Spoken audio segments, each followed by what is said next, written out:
చేదుగా ఉన్నప్పటికీ కాకరకాయ ఆరోగ్యానికి అనేక విధాలుగా మేలు చేస్తుంది. దీన్ని తినడం వల్ల రక్తంలో చక్కెర, కొలెస్ట్రాల్ స్థాయిలను నియంత్రించవచ్చు.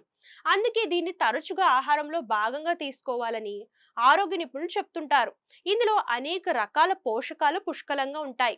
క్యాలరీలు, ప్రోటీన్, కొవ్వు, కార్బోహైడ్రేట్లు, ఫైబర్, అలాగే విటమిన్లు, ఖనిజాలు, యాంటీ ఆక్సిడెంట్లు కూడా అధికంగా ఉంటాయి.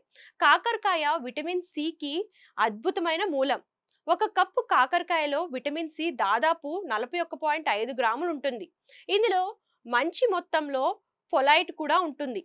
ఇది విటమిన్ బి9 సహజ రూపం. ఇది కణాల పెరుగుదల, అభివృద్ధికి అవసరం. అంతేకాకుండా కాకరకాయలో సోడియం ఎక్కువగా ఉంటుంది. ఇందులో పాలకూర కంటే 2 రెట్లు ఎక్కువ కాల్షియం, అరటిపండు కంటే 2 రెట్లు ఎక్కువ పొటాషియం ఉంటుంది. కాకరకాయలో యాంటీ ఆక్సిడెంట్లు పుష్కలంగా ఉంటాయి. అవి కణాలను మంట, ఆక్సీకరణ నష్టం నుంచి రక్షిస్తాయి. కానీ కొంతమందికి కాకరకాయ తినడం వల్ల మేలు కంటే హాని ఎక్కువగా ఉంటుందంట. ఇందులోని అధిక పోషణాలు కారణం కాబట్టి ఇది ఎవరికి మంచిదో కాదో ఇప్పుడు తెలుసుకుందాం. కాకరకాయ ఎవరికి మంచిది కాదు? గర్భిణీ స్త్రీలు, పాలిచ్చే తల్లులు కాకరకాయకు దూరంగా ఉండడం మంచిది.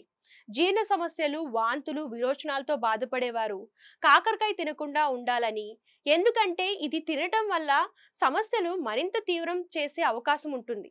అలాగే గ్యాస్ట్రిక్ సమస్యలు ఉన్నవారు కాకరకాయకు దూరంగా ఉండాలి. శారీరకంగా బలహీనంగా ఉన్నవారు, ఎక్కువ కాలం ఉపవాసం ఉన్నవారు, శస్త్రచికిత్సల కారణంగా రక్తం కోల్పోయిన వారు కూడా కాకరకాయ తినకూడదు. ఎందుకంటే ఇది రక్తంలో చక్కెర స్థాయిలను తీవ్రంగా తగ్గిస్తుంది. ఫలితంగా తల తిరగడం, మూర్ఛపోవడం వంటి సమస్యలు సంభవించవచ్చు. ఇన్సులిన్, డయాబెటీస్, ఇతర మందులు తీసుకునే వ్యక్తులు కాకరకాయను మితంగా తీసుకోవాలి. లేకుంటే రక్తంలో చక్కెర స్థాయిలు గణనీయంగా తగ్గవచ్చు. కొన్ని మందులు తీసుకునే వారికి కాకరకాయ తినడం వల్ల జీవక్రియ ప్రక్రియ దెబ్బతింటుంది.